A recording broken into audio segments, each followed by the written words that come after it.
All right. Good morning, everyone. Welcome back to Quantitative Skills. Today, I believe we finished fractions on Friday. So today we get to start on section 1.1 of the textbook.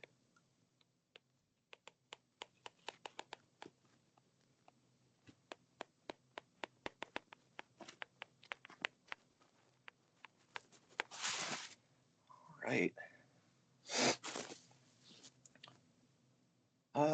We could start with a question. Where will the sun set tonight?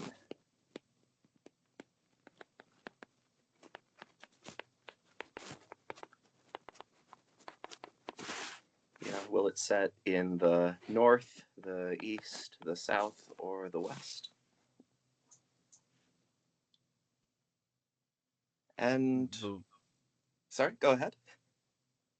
I was just going to say the west. Why do you think it would be the west? Because the sun rises in the east and sets in the west. Okay. Yeah. So today we saw the sun rise in the east. Last night it set in the west. The night before it set in the west. Actually, every night of our lives it set in the west. So we think it's going to set in the west again. That is called inductive reasoning. So inductive reasoning is when we look at specific cases, past examples, we find a pattern.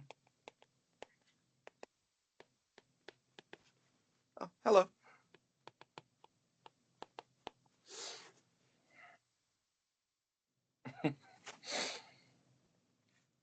So inductive reasoning is where I find a pattern in the past examples, what's happened in the past, and I make a rule for how it's going to behave in the future. All right. So since I saw the sun set in the west every night so far, I think it's going to keep setting in the west. And that would be inductive reasoning. If I make some kind of argument about the Earth's orbit and the Earth's rotation, that would be a different kind of reasoning. But just going on what I've seen before is inductive reasoning. I could say,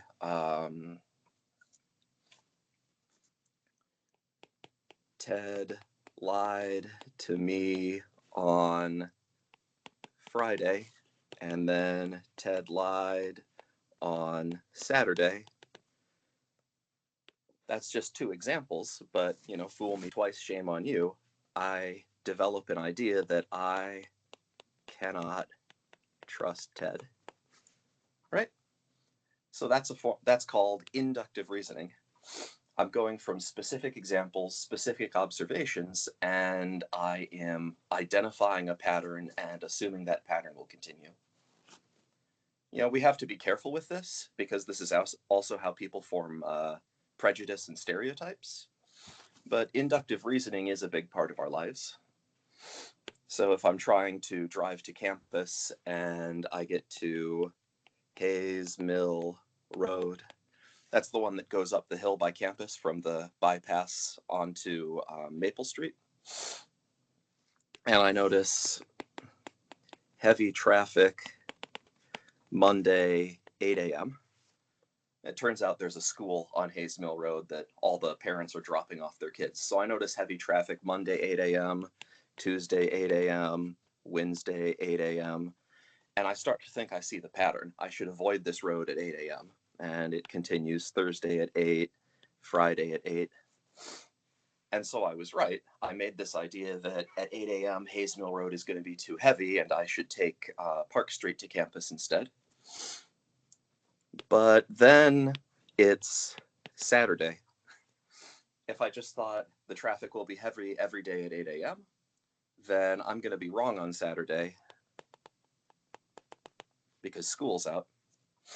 So when I'm doing this inductive reasoning, I have to be careful that I'm taking in all available evidence, and I have to be open to the idea that the pattern I saw might not continue. If I have a cake and a knife,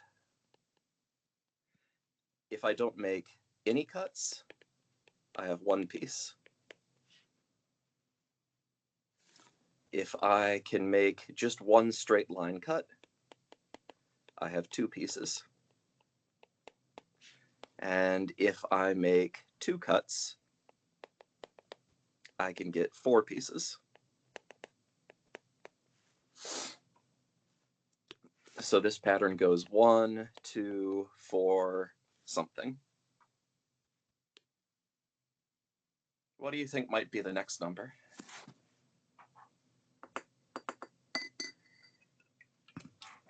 6. All right, we've got a vote for 6.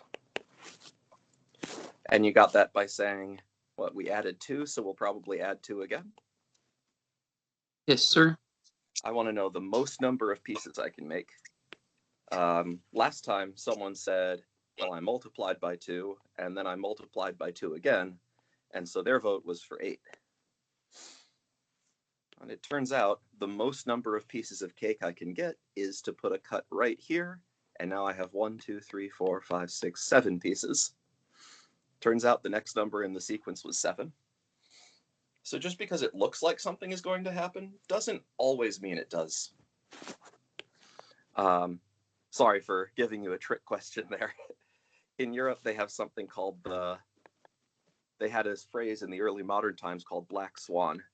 They'd say, as rare as a black swan. Because in Europe, all the swans are white. So if it's the year 1500, they're saying as rare as a black swan to mean that's something that'll never happen. It was equivalent to how we say when pigs fly or when hell freezes over. So they just used the phrase that way. But then we opened up more trade routes. We made it to Thailand, and in Thailand, there are swans that are naturally black. And so this phrase that used to mean when pigs fly, imagine tomorrow scientists discover a flying pig. You couldn't say when pigs fly to mean never happens. So they used to say as rare as a black swan. Now that we found out there are black swans in other parts of the world, that phrase means we used our inductive reasoning. This swan is white, this swan is white, this swan is white. I think all swans are white. And then we found a counterexample later. So Saturday, when there's no traffic on Hayes Mill Road, that could be my black swan. I didn't realize that it was school traffic. I just thought it was 8 a.m. traffic. Right? So we want to be careful with inductive reasoning because it doesn't prove anything, but at the same time, it's important in the way that we develop ideas about what might be happening. Inductive reasoning is how we come up with things to investigate. There's another form of reasoning called deductive reasoning. I actually want to draw a diagram here.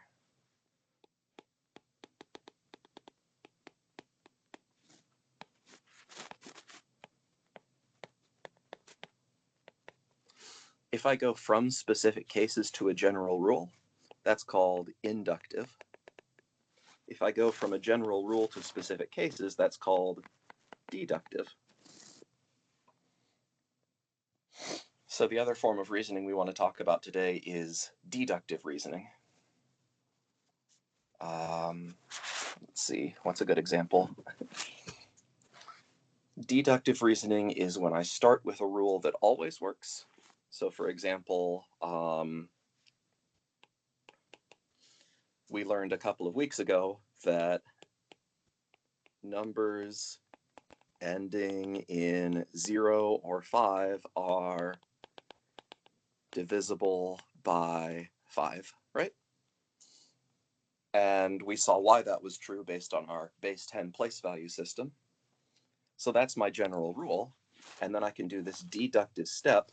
I want to know, is 1,305 divisible by 5? And so that's my specific case. I have this general rule. Here's a number I want to test, and I'm going to say, yes, it fits the rule. So I just did deductive reasoning.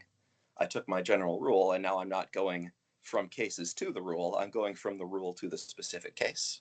Does that make sense? That makes sense. Yeah, checks out. Mm-hmm. If I had said something like, if I said 15 is divisible by 5, 105 is divisible by 5, 110 is divisible by 5, and I listed a bunch of examples, I think any number ending in 0 or 5 is, that would be inductive. But when I say, is 1305 divisible by 5? Yes, it fits the rule. That's deductive. So using the rule is deductive. Coming up with the pattern is inductive. I read in a book that you have to feed a pet cat, so I know to give my cat food. That's deductive. Right.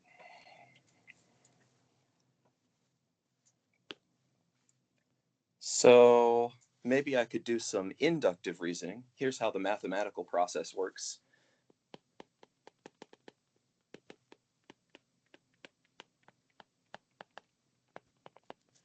I can use inductive reasoning to make a hypothesis. I start listing prime numbers.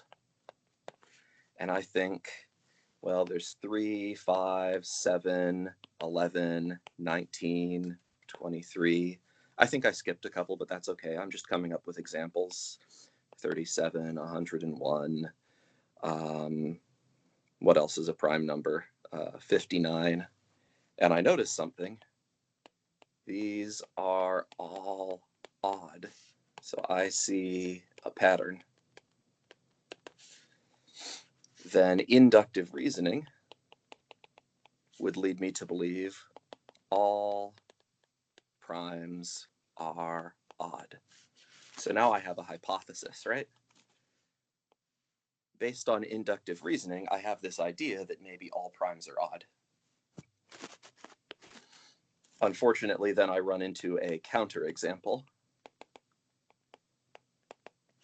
So this is another word we need to learn today. A counterexample is something where I had a general rule I made up in my head, but now I'm finding out that that rule might not always be true. Right? So just as a side example, if I had said all birds can fly, what would you say? That's not true because of Penguins. Right, the penguin, the emu, cassowary, all those good birds that don't fly. So I either have to throw away my hypothesis or try to fix it. In this case, what's the counterexample to all primes are odd? I've got all these prime numbers listed here. Remember, a prime is only divisible by 1 or itself? 2. 2. 2 is prime and even. So when I run into a counterexample, I could throw away my hypothesis, say this is worthless. If I thought odd numbers were always divisible by 3,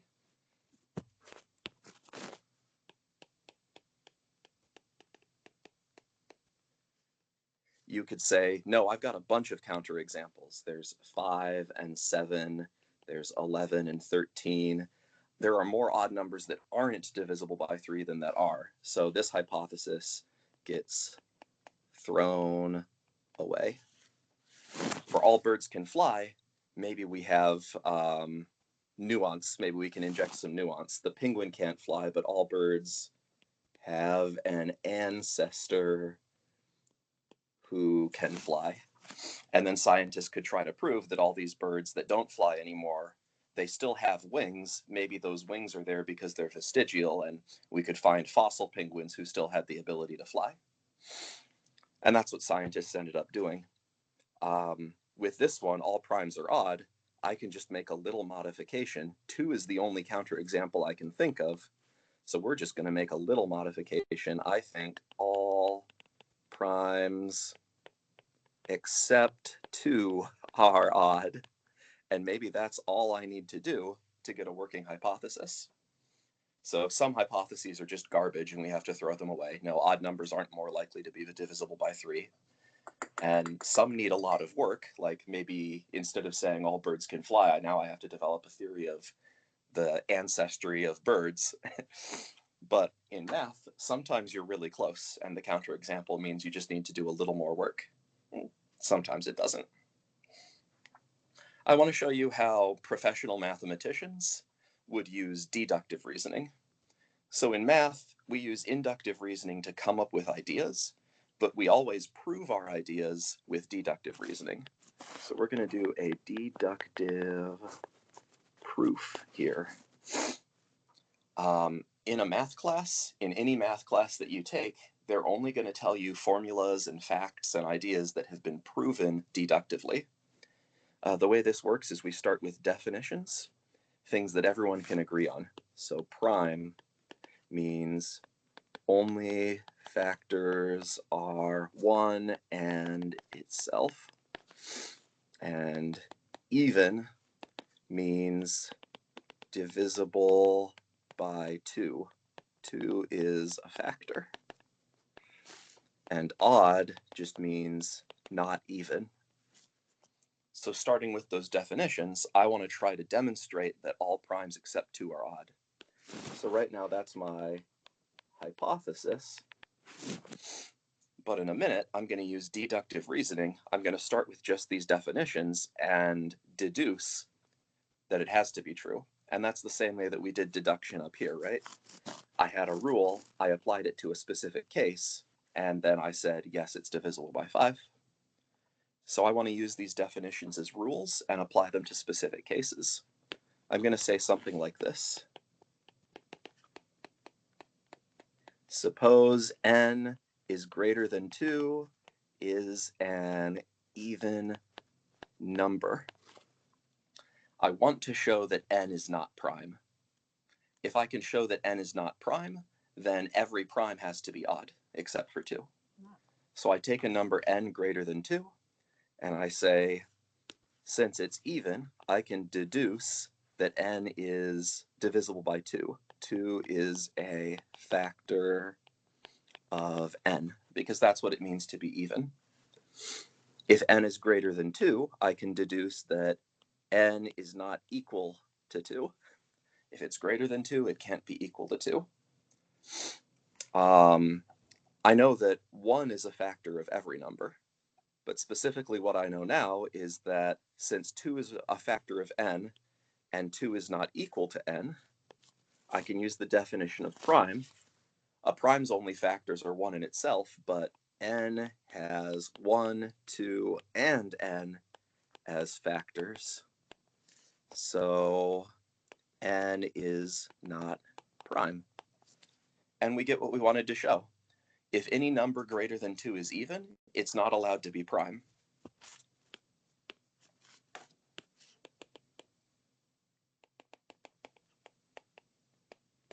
If it's even and greater than 2, it is not prime. Therefore, if it's prime and greater than 2, it is not even. This last step I used a syllogism. If it's even, then it can't be prime. So if it's prime, then it can't be even. That's something that we're going to discuss in logic. How I went from the first statement to the second statement is called the contrapositive. It turns out you can always switch around a statement like that. So in chapter 7, we're going to discuss exactly why that's always valid. But everything else makes sense, right? And I think the contrapositive makes some intuitive sense. Maybe not why it's called that, but does this proof seem reasonable?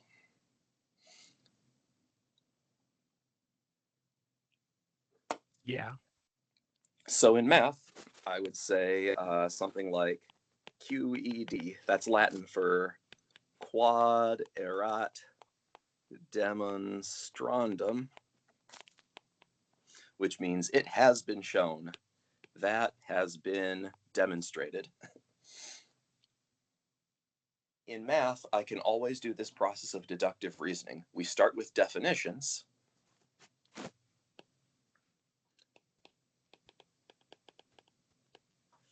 We start with definitions, and then we can use deductive reasoning to build on top of them. So now I just built on top of my foundation. I know that primes not equal to 2 are odd. And then maybe I can use that fact to prove something else about prime numbers, and I can use those two facts to prove more things. So math is like this house, and we have to build it on a foundation of definitions. In our chapters 7 and 8, we're going to talk about the foundations of math. But it turns out you need a couple of axioms. That's something that seems so obvious that you shouldn't have to prove it. So you start with definitions and axioms. Like when you took geometry class in high school, one of your axioms was, if I have 2 points, I can always draw a line that connects them, and there's only one line that'll do it. That's not a definition, but it's a fact that seems so obvious that we shouldn't have to prove it. Geometry has 5 axioms. It turns out the rest of math has 9 axioms called ZFC. We'll talk about ZFC when we get to set theory. But all of math is based on definitions and axioms, and then everything that we teach you, every formula, has been proven with deductive reasoning. So that's the mathematical way of thinking. Everything that we tell you is guaranteed fact as long as you believe a few axioms. Does that make sense? Yes. All right. The other thing I want to show you is science. So this was mathematics. The process of math is this wonderful house built on a solid bedrock of definitions and axioms. If I'm in a science class, I don't have axioms and definitions available to me. A scientist would say, I notice that when I take a pencil and drop it, it falls to the floor. And when I take a bowling ball and drop it, it falls to the floor. And a hammer, it falls to the floor. The only thing that doesn't fall to the floor is a helium balloon or a hydrogen balloon. So I have to explain why that happens. But I come up with I do some inductive reasoning to say anything lighter than, oops, that's not even right. Lighter, anything heavier than air will fall.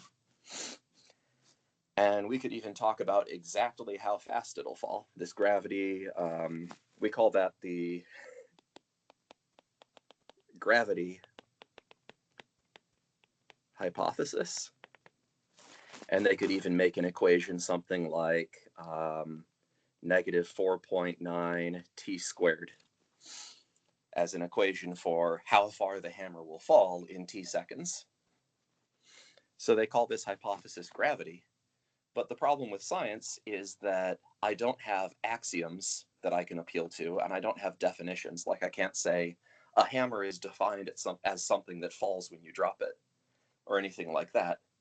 I don't get to define my starting point. All I have is a big complicated world around me that I can look at and examine. And so in science, they don't use deductive reasoning to come up with their theories. They use inductive reasoning. Oh, and before we go on, I forgot to tell you something. My hypothesis that all primes except 2 are odd, now that I have a working deductive proof, I get to promote it. It's no longer a hypothesis, it's a theorem. So theory, but with an M. In math, a hypothesis that's been proven graduates to theorem. And now I can use it as the foundation for future ideas. So in science, we don't have access to axioms and definitions. In science, we just have to we have to do inductive reasoning very carefully so that we don't accidentally believe in stereotypes or believe that there will be traffic on a Saturday or that all swans are white. We have to be more careful than that. So let's see. When the Pilgrims came to America, the natives taught them, this is corn, it's edible, it's delicious, our ancestors created it from native teosinte, and you can plant it so you have something to eat and you don't starve to death, by the way, it will grow better if you bury dead fish under the seedlings. And so they said, you should bury these dead fish under your crops. It'll help them grow better. And the Europeans brought their wheat. And so maybe I'm a European farmer, I'm a pilgrim in America, and I want to know, will dead fish help my wheat? And in science, first we make a hypothesis. Yes, maybe. So I have this hypothesis, and then I need to test it. Now, there's some things I can't do. If I just compare last year's crop with no fish to this year's crop with fish, that's not a good test because the weather was different last year. So what I'm going to do is something very careful. I could say, here's my field. I have this big 40 acres of land, and I'm going to flip a coin. I'm going to split my 40 acres into 10 plots of 4 acres each. And then for each pair of plots, I will flip a coin. Heads, I bury fish here. Tails, I bury fish here. And so only one of the two plots is going to get fish. So I flip the coin 5 times, and those 5 plots got fish. Now, the whole field is going to get roughly the same sunlight, the same weather, and since I randomized which plots get fish, it's not going to be dependent on wind or sunlight or something else. If I want to be really careful, I could tell my kids to flip the coins and bury the fish, and then as I'm tending the crops, I won't even know which plots have fish in them. That way I'm not subconsciously giving more effort to the fishy crops. So at the end of the year, we check on how our wheat has grown, and we could measure something like how tall the plants get or how much yield there is. But let's say I notice that the plots with the fish have noticeably better crops than the plots without the fish. That would be evidence in my favor. And the last thing I have to do is some kind of statistics to see if the difference is relevant. So if the average plant from the fish crop gets 7 grams of wheat and no fish has 5 grams, if the fish are like 7, 7.1, 6.9, and the no fish are 5.1, 4.8, that's such a big difference that clearly the fish did something, right? On the other hand, if the results of the experiment, the fish got 7, 7.1, 6.9, and the no fish got 6.8, 6.9, 7.0, that's a very slight difference, and now I need statistics to tell if the fish did anything. Generally, your data is going to look like this. So here's how many grams of yield there was. And the y-axis is number of plants. So 7 grams was all the way up here. A lot of different plants yielded 7 grams each. And a bit fewer did 8 or 6. Once we get into 9 or 10 or 5 or 4, it's pretty rare to see a plant with that much or that little grain. In general, whenever you measure real-world data, most of it's going to be concentrated in the middle, and there's going to be less and less out to the edges.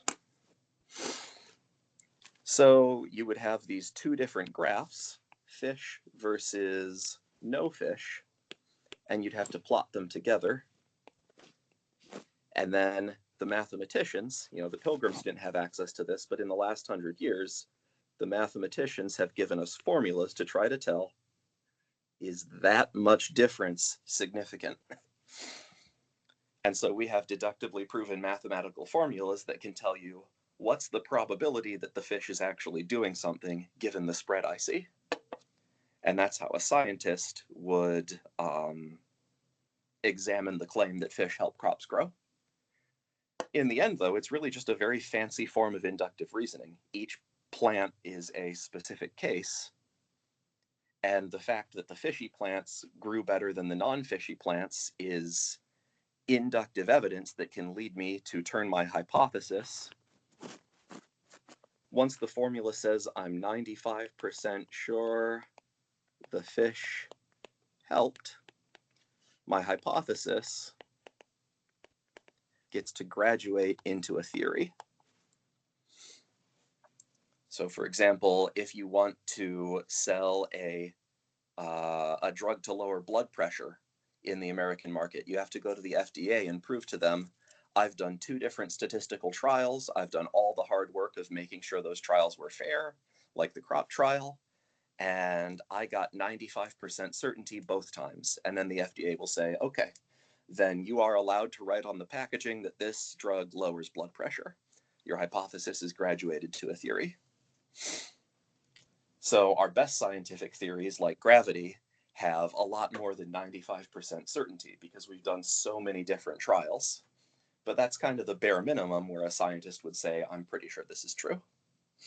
Since they don't have axioms and definitions, they have to rely on very careful, very formalized inductive reasoning. Does that make sense? Yes. All right. The last part of today's class, in the homework, there's going to be some questions where they say, was that reasoning inductive or deductive? So once you get through that, and remember you're using deductive is where I go from a rule to a specific case, inductive is case to a rule. After that, they're going to give you some problems where you see a pattern and you have to identify and follow the pattern. So if my numbers went 2, 6, 18, 54, I'm looking for how I got from one number to the next and what is likely to happen in the future. So from 2 to 6, 6 to 18, 18 to 54, what did I do each time to change one number into the next?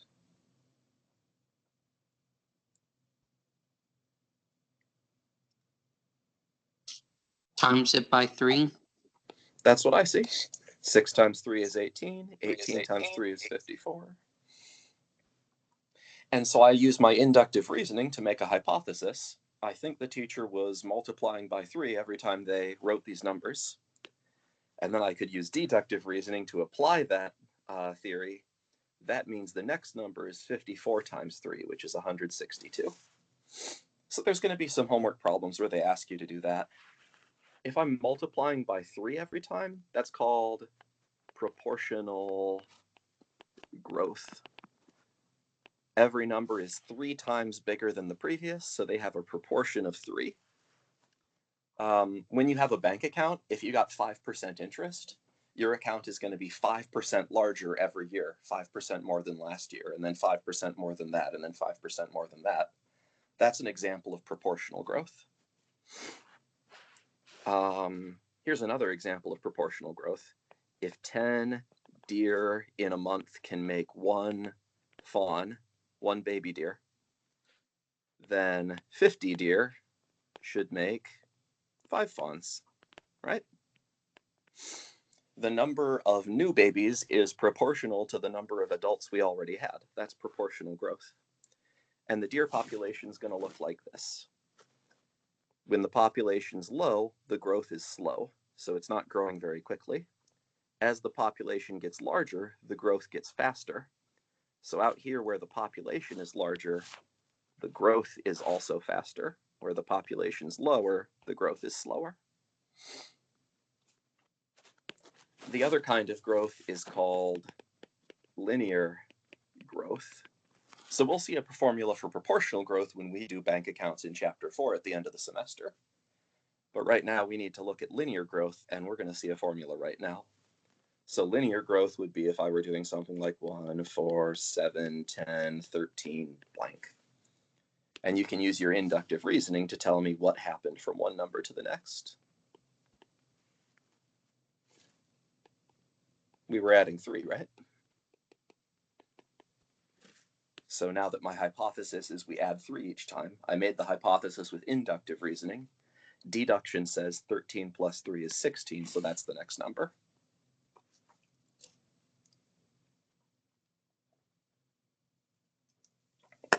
That's called linear growth.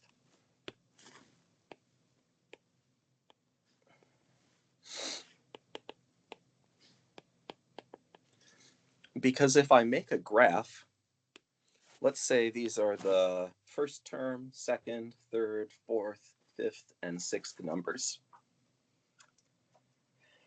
So the first term of the series is 1, the second is 4, the third is 7, and so on. 1, 2, 3, 4, 5, 6.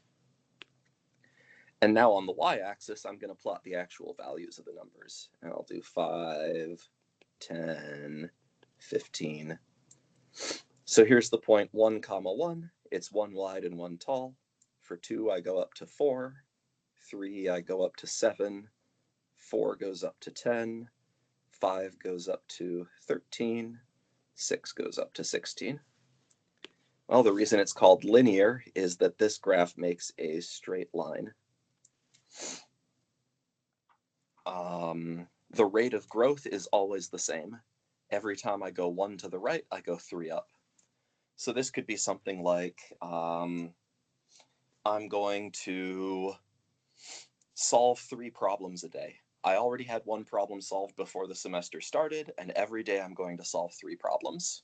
So by day 4, I'll have 10 problems done. By day 5, I'll have 13 problems done. The rate of change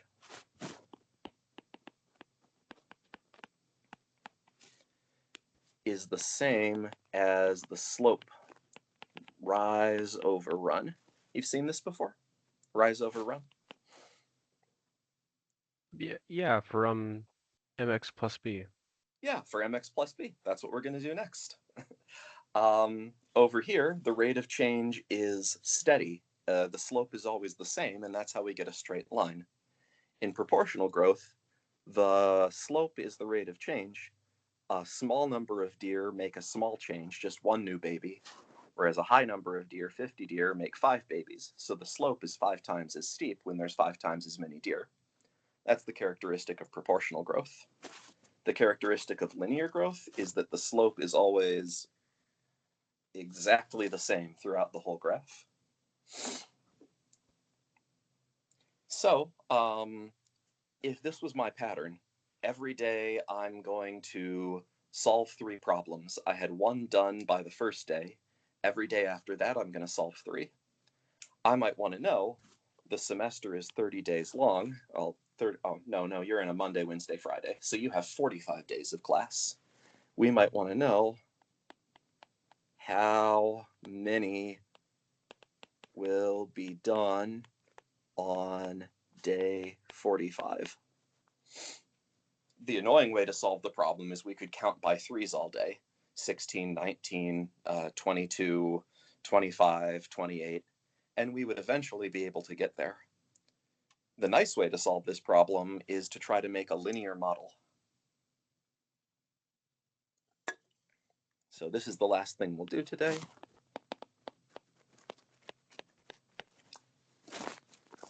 My input, x, is going to be the term, or the stage. How many numbers have we counted so far? This is the 4th, 5th, 6th, 1st, 2nd, 3rd. And my output, y, is going to be the value. In this case, how many problems have I solved? So I can make a chart that looks like this.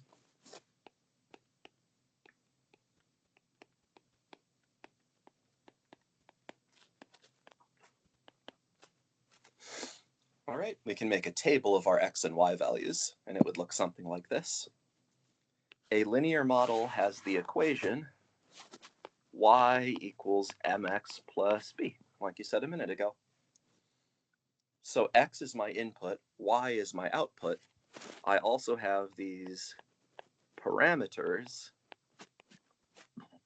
m and b. So any linear model can be mx plus b. Setting the values of m and b is what makes it a specific model. Give myself more space here. So m represents the slope, It's the rate of change. B represents the initial value. It's y when x equals 0.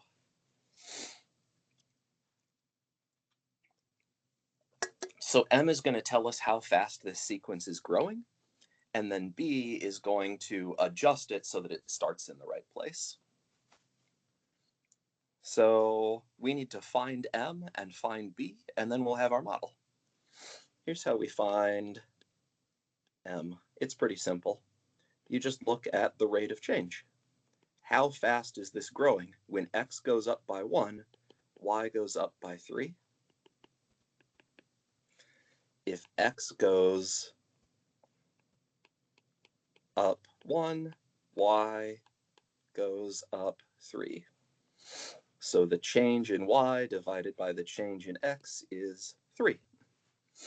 That's the Greek letter delta, the triangle, and it represents change. Every time x changes by 1, y changes by 3. If x went up by 2, then y would go up by 6. And when x goes up by 1, y goes up by 3.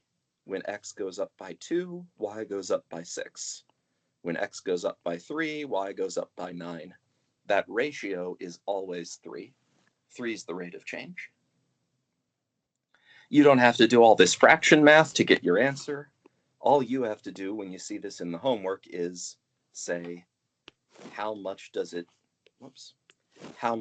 change by each time? Since we add 3 every time x goes up by 1, m is 3.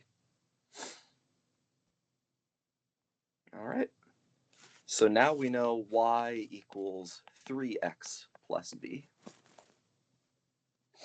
There is one more step to making our model, and that's to find the value of b. So what we need to do next is pick, and we're going to find b. And the way we do that is pick an x comma y pair and plug it in. So for example, let's say I pick this pair. When x equals 2, y equals 4. It does not matter which pair I pick. Any of them will work. This just happens to be the one I picked. When x is 2, y equals 4. So I can take this formula, y equals 3x plus b, and I can modify it. I can write down y is now equal to 4, and x is now equal to 2. 3 and 2 are multiplied, so I need to put a multiplication sign there. 4 is 3 times 2 plus b. And now I want to solve for, lowercase b. So we're going to solve for lowercase b. First, I'll simplify. 4 is 6 plus b.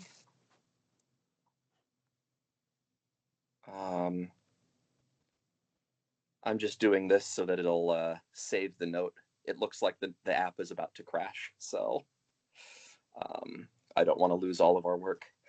Okay, now we can get back into it.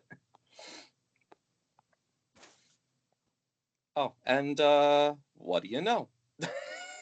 It did not save some of our work. I knew it was about to crash. So, where we were.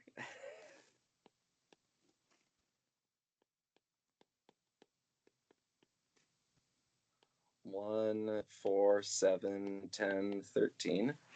Our model y is mx plus b.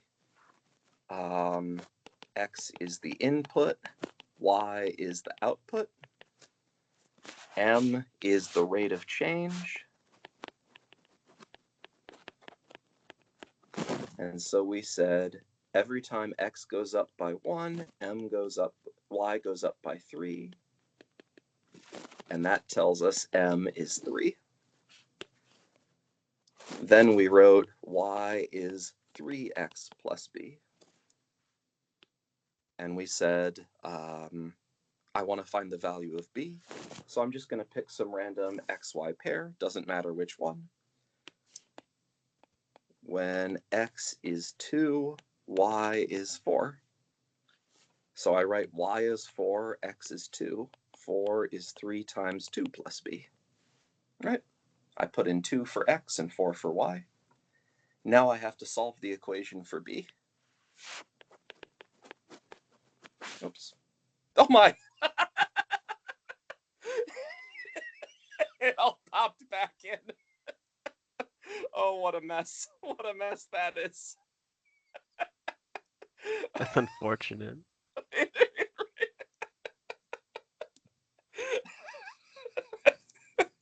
Okay. Right. So we're going to subtract 6 from each side. And now it says b is negative 2. So if b is negative 2, my formula should be y equals 3x minus 2. You see it flickering. That's how I knew something bad was going to happen. Our model is y equals 3x minus 2.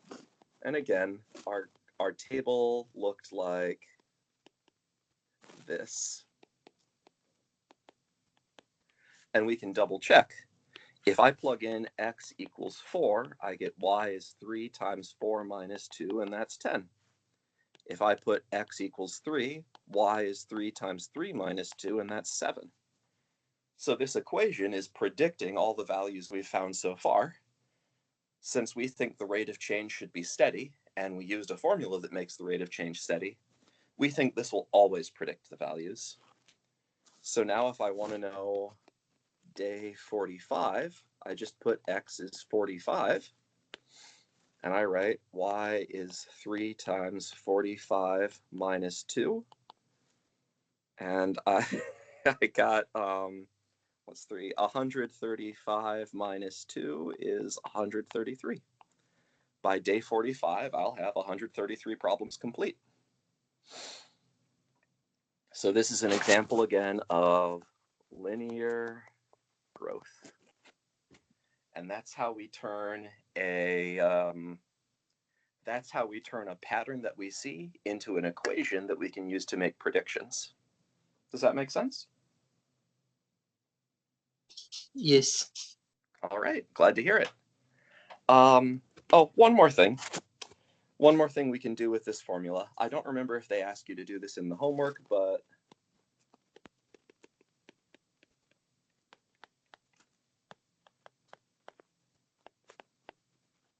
if I kept working, how long would it take me to get 200 problems done? We're just going to say y is 200.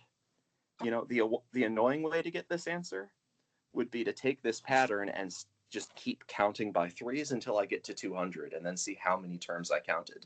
16, 19, 22, 25. I do not want to do that. But now that I know that y is always 3x minus 2, so 3 times 6 is 18, minus 2 is 16. I got exactly what I should. 3 times 45 is 135, minus 2 is 133. I want to know, when is 3x minus 2 going to make 200? So, let's say 100 problems done, because I just realized that's not a whole number. When will I have 100 problems done? Pretend that's what we said the whole time. To get my answer, I just need to solve for x.